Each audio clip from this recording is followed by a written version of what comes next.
Summer வந்தாச்சு. What's your plan for this holiday? எங்க கிட்ட விட்டுருங்க, நாங்க பாத்துக்கிறோம். GT Holidays. GT Holidays, South India's #1 travel brand. ஆனா தனி ஒரு மனுஷன் ஏங்கன்ற ஒரு வார்த்தையை வச்சுக்கிட்டு கூமாப்பட்டின்ற ஊரே வந்து டூரிஸ்ட் பிளேஸ்ன்னு சொல்லிட்டு ஊர்ல கடை நம்ப வச்சு அதுக்காக இந்த ஆள் பெண் அழிச்சாட்டியம் இருக்கு. ஏங்க இந்த ஊரை தண்ணி தேன் மாதிரி இருக்குங்க, சர்பத்து மாதிரி இருக்குங்க. இந்த பாருங்க இந்த பாருங்க இந்த பாருங்க. ஏங்க உங்களுக்கு லவ் ஃபெயிலியரா? கூமாப்பட்டி வாங்க.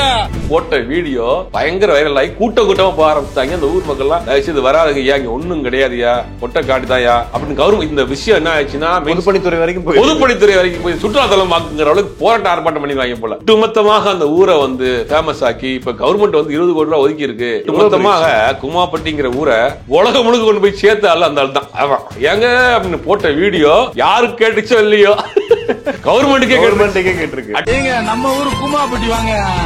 50க்கும் மேற்பட்ட உலக நாடுகளில் 100 கோடிக்கும் அதிகமான ஆகாயம் தமிழ் பார்வையாளர்களுக்கு பேரன்பும் திருநன்றி. உலகெங்கும் வாழும் ஆகாயம் தமிழ் நெஞ்சங்களுக்கு கிறிஸ்டியின் அன்பு வணக்கம். இன்று நம்மோடு சினிமா மற்றும் அரசியல் விமர்சகர் சுபேர் இணைந்திருக்கிறார். வணக்கம் சார். வணக்கம். எப்படி இருக்கீங்க சார்? நல்லா இருக்கேன் சார். சோசியல் மீடியா பவர், அதில் வந்து ஒரு பாட்டு ட்ரெண்ட் ஆகி பார்த்துருப்போம், ஒரு டான்ஸ் ட்ரெண்ட் ஆகும், ஒரு குழந்தை பேசுறது ட்ரெண்ட் ஆகும், இது எல்லாமே ட்ரெண்ட் ஆகி பார்த்துருப்போம். ஆனால் தனி ஒரு மனுஷன் ஏங்கன்ற ஒரு வார்த்தையை வச்சுக்கிட்டு கூமாப்பட்டின்ற ஊரே வந்து டூரிஸ்ட் பிளேஸ்ன்னு சொல்லிட்டு ஊர்ல கடை நம்ப வச்சு ஒரு டிப்ரெஷனா இருக்கா, காதல் தோல்வியா, ஆபீஸ்ல மேனேஜர் திட்டுறாரா, எதுவா இருந்தாலும் எங்க ஆபீஸ்ல பிரதாப்னு ஒருத்தர் இருக்காரு, அவர் கூட கூமாப்பட்டி போகணும்னு ஆசைப்பட்டு இருக்காரு. ஸோ இந்த மாதிரி இருக்கிறாங்க இல்லையா? உண்மையிலே கூமாப்பட்டியில என்னதான் இருக்கு? அதாவது சோசியல் மீடியாவினுடைய பவர் எங்க வரைக்கும் போயிடுச்சு பாருங்க. மெயின் ஸ்ட்ரீம் சேனல்ல வந்து அது தனியா ஸ்டோரி பண்றக்கூடிய அளவுக்கு ஆயிப்போச்சு.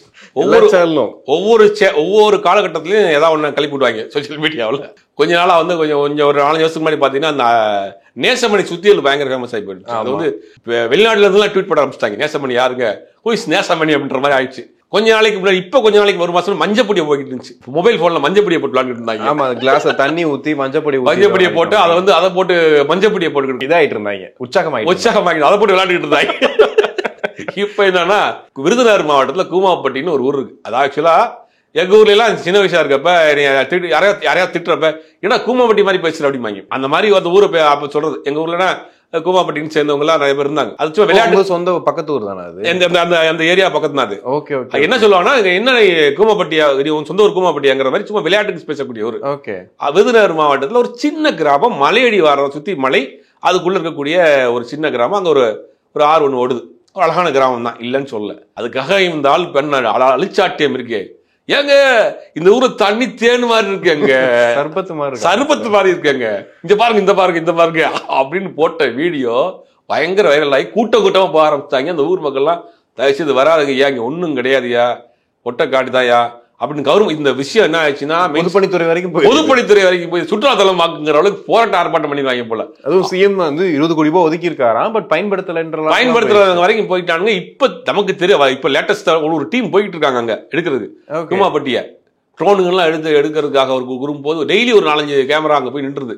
யூடியூப் சேனல் எல்லாம் போய் கூமாப்பட்டியை வந்து தமிழ்நாட்டில் ஒரு தவிர்க்க முடியாத ஒரு இடமா சிட்டிசன் படத்துல அத்திப்பட்டி மாதிரி ஆகிவிட்டாங்க. இப்ப ஓகே, இதை வந்து ஊர் மக்கள் வராம சோசியல் மீடியாவினுடைய தாக்கம் உண்மையிலே என்னதான் சார் இருக்கு. ஒரு ஆறு சுத்தி உள்ள கிராமம், ஒரு சின்ன கிராமம், விருதுநகர் பக்கத்துல இருக்கக்கூடிய ஒரு சின்ன கிராமம், அழகான கிராமம். அது இப்பெல்லாம் அந்த ஆள் குளிச்சுட்டு போற வீடியோ எல்லாம் இப்ப கிடையாது. பல இடத்துல தண்ணி வந்து போய் தான் இருக்குன்றாங்க. பெருசா ஒண்ணும் இல்லை. அதனால பொதுப்பணித்துறையா யாரும் வராதிங்க, இங்க பெருசா ஒண்ணுங்களா இல்ல, ஏமாந்து போறீங்க அப்படிங்கிற தடை செய்யப்பட்ட பகுதி எல்லாம் சொல்றாங்களே சார். என்ன தடை செய்யப்பட்ட? அது மலைகளுக்கு பின்னாடி அந்த பக்கம் போறது தடை செய்யப்பட்ட பகுதி. பொதுவாகவே கிராமங்கள்ல ஆத்துல போய் குளிப்போம். நாங்களே நிறைய இடத்துல ஆத்துக்கு போவோம், குளிப்போம், கிணத்துல குளிப்போம். அப்ப அந்த காலத்துல சோசியல் மீடியா கிடையாது. குளிச்சுட்டு நாங்க வாட்டுக்கு வந்துடுவோம். ஸ்கூலை கட் அடிச்சுட்டு நாங்க ஆத்துல போய் குளிச்சுட்டோம். ஆத்துல ரொம்ப நேரம் குளிச்சுருந்தோம்னா கண்ணு செவந்து போயிடும். அது கண்ணு செவந்து போகாம இருக்கிறதுக்கு வெளியில வந்து கையில வந்து மண்ணெல்லாம் தடவிட்டு அடி வாங்காம வீட்டுக்கு போற காலம்லாம் இருந்துச்சு. அதெல்லாம் அந்த காலத்தோட அன்னைக்கெல்லாம் சோசியல் மீடியா கிடையாது. இப்படி ஒரு நபர் தான் பொழுது போகாம ஆத்துல போய் குளிச்சோம், அப்படி போகாம அதை ஒரு வீடியோ எடுத்து 2 பிட்டை எக்ஸ்ட்ராவா போட்டு மன அழுத்தமா எங்க ஊருக்கு வாங்க, கடன் தொல்லையா எங்க ஊருக்கு வாங்க. கடன் தொல்லைக்கெல்லாம் எப்படி சார் தீர்வு கிடைக்கும்? என்ன சார் லோனுக்கு கொடுக்குறாங்க இல்லன்னு தெரியல. ஒட்டுமொத்தமாக அந்த ஊரை வந்து ஃபேமஸ் ஆக்கி இப்ப கவர்மெண்ட் வந்து 20 கோடி ரூபாய் ஒதுக்கி இருக்கு, பொதுப்பணித்துறை வராதிங்க, எல்லா மீடியாவும் அங்க போங்க அப்படின்ற ஒரு விஷயம் வந்து சோசியல் மீடியாவை தாண்டி இன்ஸ்டாகிராம்ல ஆரம்பிக்கப்பட்ட விஷயம் இன்னைக்கு சேட்டலைட் சேனல் வரைக்கும் போயிடுச்சு. அதான் சார் ஆச்சரியம். இப்ப இன்ஸ்டாகிராம்ல ஒருத்தர் பேசுறாரு, பண்றாரு. இது வந்து இப்ப நீங்க யூடியூப் சேனல் வரைக்கும் வச்சுக்கோங்களேன், இப்போ மெயின் ஸ்ட்ரீம் சேனல்லாம் பார்ப்பாங்க, யூடியூப் சேனலா அப்படின்னு எக்கத்தாளமாக பார்ப்பாங்க இல்லையா. நான் அவங்ககிட்டே கேட்போம், நீங்கள் பார்க்குறீங்க, இவங்க ஏதோ பாவம் தெரியாமல் போய் அந்த விஷயத்த வைரல் பண்ணுறாங்க, நீங்கள் எது ஸ்டோரியாக பண்ணுறீங்க, ஏன் உங்களுக்கு ரிப்போர்ட்டர் கிடையாதா, கூமாப்பட்டி தெரியாதா, போய் பார்க்க மாட்டோம். ஒன்னொன்று தட்டுமா உங்களுக்கு, மெயினாக பல செய்திகளை யூடியூப்ல இருந்து எடுக்கிறாங்க மெயின் ஸ்ட்ரீம். எடுத்துட்டு நாங்கள் தான் பெரிய ஆளு, நான் சேட்டலைட் சேனல்லாம் நம்பகத்தன்மை உள்ளது, யூடியூப்லாம் பொய் சொல்றவங்க, அவங்களுக்கு உண்மைத்தன்மை இருக்காதுங்க சார். பேட்டிக்கு போனா கூட யூடியூப் சேனல் தள்ளி நில்லுங்கன்றது. ஆனா பல செய்திகளை யூடியூப்ல தான் எடுக்கிறாங்க அவங்க. எடுத்துட்டு ஆனா வந்து இவங்க இலக்காரம் பண்றது, அந்த கிரெடிட் கூட போறதில்ல, தேங்க்ஸ் கூட போறதில்ல. பல செய்திகள் பல பேர் சில வீடியோக்கள் எடுத்து தான் அங்கே போடுறாங்க. போட்டுட்டு மெயின் ஸ்ட்ரீம் கிடையாது, பிரிண்டிங் மீடியாவே பல மேட்டர் இங்கே இருந்தால் ஓடிட்டு இருக்கு. இருந்தாலும் கூட பல பேருக்கு ஒரு பேசுறதுக்கு ஸ்பேஸ் கிடைக்குது, பேசுறாங்க, தனியா பேசுறாங்க, சேனல்ல பேசுறாங்க, தனியா விளாக் வச்சிருக்காங்க, ஏதாவது ஒன்று போடுறாங்களோ அதை எடுத்து போடுறாங்க. இப்போ அது மெயினாக இருக்கக்கூடிய பல சேனல் வந்து அந்த விவாதத்துக்கு, நான் சொல்ல போனா நாளைக்கு நைட்டு விவாதம் கூட வச்சிருவாங்க போல, அந்த அளவுக்கு போயிட்டு இருக்கு. சோசியல் மீடியாவினுடைய இன்ஃப்ளூயன்ஸ் வந்து இன்னைக்கு பெரிய அளவில் இருக்கு. இன்னைக்கு வந்து மக்களுக்கு வந்து இந்த டூரிசம், ஃபுட்டு, இந்த ரெண்டு விஷயம் இருக்கு இல்லையா. இந்த டூரிசம் ஃபுட்டு வந்து ஒரு எப்பயுமே வந்து அழிக்க முடியாத விஷயம், ஒரு பீக்ல இருந்துகிட்டே இருக்கு. இல்லை அது என்ன பார்த்தோன்னே அந்த உணர்வை தோன்றிடும். நம்ம உட்காந்து மொபைல் பார்த்துட்டே இருப்போம், அழகான பிளேஸாக இருக்கு, நம்ம போனால் என்ன அப்படின்னு தோணும். விருதுநகர் தானே, விருதுநகர் தமிழ்நாடு தானே, ஒரு நைட் கிளம்பிட்டு காலை வந்துருவோமான்னு தோணும். அதே மாதிரி ஏதாவது சாப்பாடு பார்த்தீங்கன்னு வச்சுங்களேன், பார்த்தோம் நமக்கு அதை சாப்பிடணும் போல தோணும். இந்த ரெண்டு விஷயம் மட்டும் இது மாதிரி விளாகர்ஸ் நிறைய இருக்கிறாங்க. அதனால இவங்க ரெண்டு பேருமே வந்து பெரிய உச்சத்துக்கு போறாங்க. நம்ம உதாரணம் சொன்னோம்னா நம்ம இர்ஃபான் எடுத்துக்கோங்க. ஏன் சார் அவரை போட்டு பல கிட்டப்ல ஓடிட்டு இருக்காப்ல, கூமாப்பட்டியும் போட்டிருக்காங்க. கூமாப்பட்டி போட்டாங்களா அடப்பாவீங்களா. ஆனா கமல்ஹாசனை விட அதிகமா கெட்டப் போட்ட ஆளு நம்ம இர்ஃபான் தான். அந்த மாதிரி ஓடிட்டு இருக்கு. இதுல என்னன்னா இதை பரவாயில்ல, இந்த ரெண்டு கேட்டகரி விளாகர்ஸ் இருக்காங்க இல்லையா, அந்த ஃபுட் அண்ட் டூரிசம் மட்டும் வந்து ரெண்டு பேருக்குமே எப்பவுமே எவர் கிரீனா இருக்கும். எவ்வளவு கண்டென்ட் ஓடி, எவ்வளவு கண்டென்ட் வேணாலும் நீங்க ஒண்ணுமே கிடையாது. ஒரு டீ கடையில போய் டீயை சாப்பிடாங்க, என்ன டீங்கிறது நான் வாழ்க்கையில சாப்பிட்டது இல்லை, இந்த இடத்த நோட் பண்ணி வச்சுங்க, மறக்காதீங்க, அந்த கடையில் டீயை குடிச்சா கேவலமா இருக்கும், அது வேற விஷயம். அதனால என்னன்னா அந்த டீ வாங்கி குடிக்கிறப்ப அது சொல்றது, அவங்க சொல்ற அந்த மாடுலேஷனு, அந்த முகபாவனை எல்லாம் பார்க்கறப்ப நமக்கே டீ சாப்பிடும் போல தோணிடும். அதனால அந்த கடையை டெவலப் பண்ணி சாதாரண டீ தான் இருக்கும், அது அவங்க சொல்ற விஷயங்கள்ல அப்படி டெவலப் ஆகும். அது மாதிரி தான் ஒரு ஆத்துல குளிச்சு போட்ட வீடியோ, அது வந்து தமிழ்நாட்டை கலக்கக்கூடிய அளவுக்கு போய் ஒரு கட்டத்துல பொதுப்பணித்துறையே வந்து நேரடியா வந்து அறிக்கை கொடுத்து அவங்களே சொல்றாங்க தயவு செஞ்சு போவாதீங்க அப்படின்னு. ஆனா அதுக்கப்புறமா ஒரு பேட்டி கொடுக்குறாரு, இல்லங்க இப்படி இருந்த ஊரை தான் அப்படி மாத்திட்டாங்க, அந்த ஆதங்கத்துலதான் இதெல்லாம் நான் பண்ணேன்னு. உண்மையா அவரை பாராட்டி ஆகணுங்களா சார். ஆனா ஒட்டுமொத்தமாக கூமாப்பட்டிங்கிற ஊரை உலகம் முழுக்க கொண்டு போய் சேர்த்த ஆள் அந்த ஆள் தான். ஏங்க அப்படின்னு போட்ட வீடியோ யாருக்கு கேட்டுச்சோ இல்லையோ, கவர்மெண்ட்டுக்கே கேட்டிருக்கு. நான் அடிச்ச அடி யாருக்கு கேட்டுச்சோ இல்லையோ, கவர்மெண்ட்டுக்கு 20 கோடி அலாட் பண்ணிட்டாங்க அப்படிங்கிற அளவுக்கு இந்த ஆள் பேசின வீடியோ. அதில் அவர் பண்ண மிகைப்படுத்தப்பட்ட ஒரு விஷயங்கள் வந்து பயங்கரமா வைரல் ஆச்சு. பல பேர் அது காமெடியா பண்ணாங்க, காமெடியா போய் அது போயிருச்சு வச்சுங்களேன். என்னன்னா இந்த இவர் நாளைக்கு கொஞ்ச நாள்ல என்ன ஆகுறான்னு பாருங்க, காலேஜ் கெஸ்டா போவாப்புல, அப்புறம் வந்து ஏதாவது இதுக்கு வந்து ஆடுக்கு வந்து மாடலா போறாரு மாதிரி போயிருவாரு, திவாகர் மாதிரி போயிடுவாங்க. திவாகர் வந்து இன்னைக்கு அவர் ஹெலிகாப்டர்ல, தனி ஹெலிகாப்டர்ல துபாய்க்கு போற அளவுக்கு போச்சு. இன்னொரு அம்மா அந்த வள்ளி கும்மி ஆடிட்டு இருந்துச்சு, வள்ளி கும்மி இப்ப ரம்மி கும்மிக்கு வந்து மாடலா போயிட்டு இருக்கேன். அந்த மாதிரி ஏதாவது யாரையா ஒருத்தர் பிரபலியம் வாங்கி விட்டுறாங்க, அடுத்து பார்த்தா அவங்க டேட் கிடைக்க மாட்டேங்குது. ஓகே சார், ஒரு பக்கம் காமெடியா பார்த்தாலும் இன்னொரு பக்கம் வந்துட்டு சுற்றுலாத்துறை அப்படிங்கிற விஷயம் வந்து தமிழ்நாட்டுல இன்னும் கொஞ்சம் நல்லா பண்ணணும் அப்படிங்கிற விழிப்புணர்வு ஏற்படுத்தி இருக்கு அப்படிங்கிற மாதிரியும். இல்ல, சுற்றுலாத்துறையை சார்ந்த வரைக்கும் தமிழ்நாடு அரசு இப்போ கொஞ்சம் நல்லா தான் பண்ணிட்டு இருக்காங்க, நிறைய விஷயங்கள் பண்றாங்க. உதாரணத்துக்கு நீங்க போனா கொடைக்கானல் அந்த மாதிரி ஊட்டி போன்ற இடங்கள்லாம் தமிழ்நாடு கவர்மெண்டோடைய ஹோட்டல்ஸ் இருக்கு, தமிழ்நாடு ஹோட்டல்ஸ் நிறைய பேர் இருக்கு. டூரிசம் டிபார்ட்மெண்ட் இருக்கு, இங்கே புக் பண்ணிட்டு போலாம், நல்ல சர்வீஸ் இருக்கு, ரொம்ப குறைந்த வாடகை இருக்கு. ரெண்டாவது ஒரு விஷயம் என்னன்னா தமிழ்நாடு ஹோட்டல் எல்லாமே எல்லா டூரிஸ்ட் ஸ்பாட்லயும் மெயின்ல இருக்கும். இப்போ நீங்க ஆன்லைன்ல ரூம் புக் பண்ணலாம், உள்ள இங்கே இருக்காது. நீங்க ஆன்லைன்ல புக் பண்ணோம்னா அவன் வந்து உள்ள போட்டோஸ் போட்டிருப்பான், சூப்பரா இருக்கும்.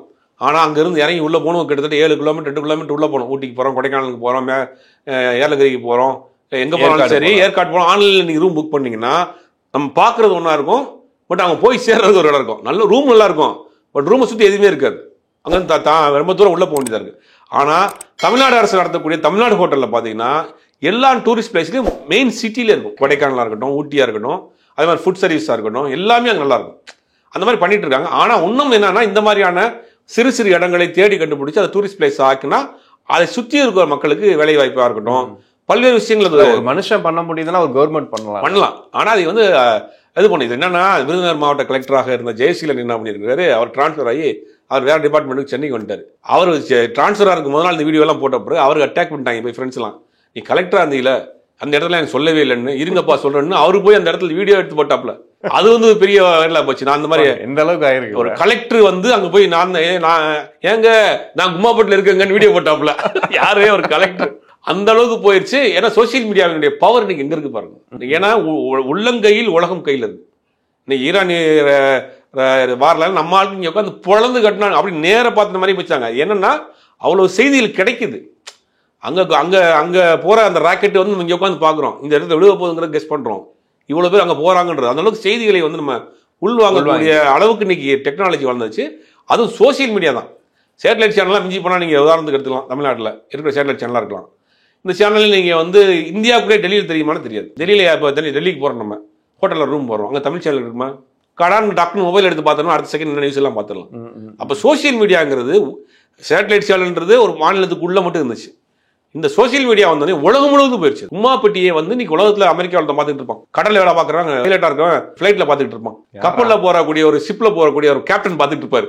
கும்மாப்பட்டியை யாரா நீங்க அப்படின்னு எங்கெங்க இருந்தோ பார்த்துட்டு இருப்போம். நம்ம இந்த வீடியோ எடுத்துக்கலாமே, நம்ம பேசக்கூடிய இந்த வீடியோ உலகத்தின் பல நாடுகளில் பார்க்குறாங்க, பல நாடுகளில் பேசுறாங்க வச்சுங்க. அப்போ சோசியல் மீடியாவினுடைய பவரை புரிஞ்சுக்கங்க, இதை சரியா பயன்படுத்திக்கங்க, ஏங்க புரிஞ்சுக்கங்க அப்படிங்கிற மாதிரி தான். எம்பரேசர் நினைக்காதீங்க யாரையும். சாதாரண கும்மாப்பட்டியில் ஒரு போன்ல வீடியோ இன்னைக்கு வந்து கவர்மெண்ட் 20 கோடி ரூபாய் ஒதுக்குற அளவுக்கு போயிடுச்சு. பொதுப்பணித்துறை போர்டு வைக்கிற அளவுக்கு வந்துருச்சு. கலெக்டர் போய் போட்டோ எடுத்து வீடியோ எடுத்து போடுறாரு. மெயின் ஸ்ட்ரீம் சேனல் ஸ்டோரி பண்றாங்க. அந்த அளவுக்கு நீங்க சோசியல் மீடியாவோட வளர்ச்சி இருக்கு அப்படிங்கிறது ஒரு நல்ல விஷயம் தான். பல விஷயங்கள் நம்ம பார்க்காத விஷயங்கள், தெரியாத விஷயங்கள். வடகொரியாவுக்குள்ள விசாவே கிடைக்காது. சமீபத்தில் ஒருத்தர் போய் புவனின்னு ஒருத்தர் போய் அங்கே போய் வீடியோ போட்டுருக்காப்ல. நம்மள்ட்ட காசு தான் அவர்கிட்ட விசா கொடுக்க மாட்டாங்க. ஆனா அதெல்லாம் பார்க்கறதுக்கு நமக்கு ஒரு வாய்ப்பு, ஒரு முயற்சி எடுத்து போறாரு. இல்லை நமக்கு பார்க்கறதுக்கு வாய்ப்பு கண்டிப்பா எப்படி போகலாம் அப்படிங்கிறது உலகத்தை இன்னைக்கு நம்ம வந்து உள்ளங்கையில் பார்க்கக்கூடிய அளவுக்கு டெக்னாலஜி வளர்ந்துருக்கு. இதை நம்ம சரியாகவும் பயன்படுத்துறாங்க, சில பேர் தப்பாகவும் பயன்படுத்துறாங்க. கத்தி வந்து நம்ம எப்படி பிடிக்கிறோங்கிறதான விஷயம். கத்தியை வந்து கரெக்டான முறையில் பிடிச்சா கரெக்டான விஷயங்கள் பயன்படுத்தலாம். கத்தியை கீழே பிடிச்சிங்கன்னா கையை கழிச்சிடும். அதே மாதிரி தான் சோசியல் மீடியா. இன்னைக்கு இன்ஸ்டாவினால பல பேர் சீரழிஞ்சு போறாங்கிறதெல்லாம் உண்மைதான். ஆனா அவங்க எப்படி பயன்படுத்துறாங்கன்னு இருக்கு. காலங்காலமா சொல்லுவாங்க, டிவி பார்த்து கண்ணு கட்டு, நம்ம சின்ன பிள்ளை சொல்லுவாங்க, டிவி பார்த்துட்டே இருக்காத கண்ணு கட்டு போயிடும் அப்படிம்பாங்க. இப்போ அதை விட மோசம் ஒவ்வொரு காலத்துல சொல்லிக்கிட்டே இருப்பாங்க. ஆனா அதை நம்ம எப்படி பயன்படுத்துறோம், எந்த விஷயத்துக்காக பயன்படுத்துறோம், யாரை நம்ம ஃபாலோ பண்றோம். சோசியல் மீடியாவிலேயே, இப்போ இன்ஸ்டாவிலையோ ஃபேஸ்புக்லையோ நீங்க ஒரு சயின்டிஸ்ட் ஆகணும்னு ஆசைப்படக்கூடிய நபராக இருந்தீங்கன்னா, இப்போ இந்தியா உலகத்தில் இருக்கக்கூடிய சயின்டிஸ்ட் நீங்க ஃபாலோ பண்ணலாம், அவங்களை நீங்க அப்டேட் பண்ணலாம், அவங்க போடக்கூடிய போஸ்டர்ஸ் நீங்க படிக்கலாம், அவங்கள பத்தி ரெஃபரன்ஸ் எடுக்கலாம். நீங்க அதை விட்டுட்டு குத்துப்பாட்டை போகிற ஆளுகளை கூட ஃபாலோ பண்ணிங்கன்னா அந்த பாட்டாக தான் அவங்களுக்கு வரும். அப்போ நம்ம எப்படி அதை பயன்படுத்துகிறோங்கிறது தான் முக்கியம். சோசியல் மீடியாவினுடைய தாக்கம் இன்னைக்கு பெரிய அளவில் இருக்குது. இது பல விஷயங்கள் நமக்கு தெரியுது, வெளியில் வருது. ஆனால் என்னென்னா அது லிமிட்டு தாண்டி போயிடாமல் நாளைக்கு காலேஜில் கொண்டு போய் கெஸ்ட்டாக உட்கார வச்சு நாளைக்கு வந்து ஒரு பெரிய இதில் வந்து செலிபிரிட்டியாக ஆக்கி விட்டுருவாங்க. அப்புறம் அந்த ஆளை பிடிக்க முடியாது. இல்லை, சிட்டிசன் அஜித் கிட்ட இந்த மாதிரி டெக்னாலஜி இருந்திருந்தா அத்திப்பட்டியை எப்பயோ சொல்லியிருப்போம். அத்திப்பட்டியை காப்பாத்திருப்பாப்ல. நேராக வந்து லைவ் ஒரே ஒரு ஃபோன் தான், ஏங்க எங்க ஊர் அத்திப்பட்டி இங்கே தாங்க இருக்குங்க அப்படின்னு ஒரு வீடியோ போட்டிருந்தா அத்திப்பட்டியை காமிச்சிருப்பாங்க. நல்ல நாளைக்கு அன்னைக்கு படமே வந்திருக்காது, அத்திப்பட்டி தானே கதையே. கண்டிப்பா சார், நிறைய விஷயங்கள் பேசணும். நேரத்துக்கு நன்றி. சம்மர் வந்தாச்சு. What's your plan for this holiday? எங்க கிட்ட விட்டுருங்க, நாங்க பாத்துக்கிறோம். VGT Holidays. GT Holidays, South India's #1 travel brand.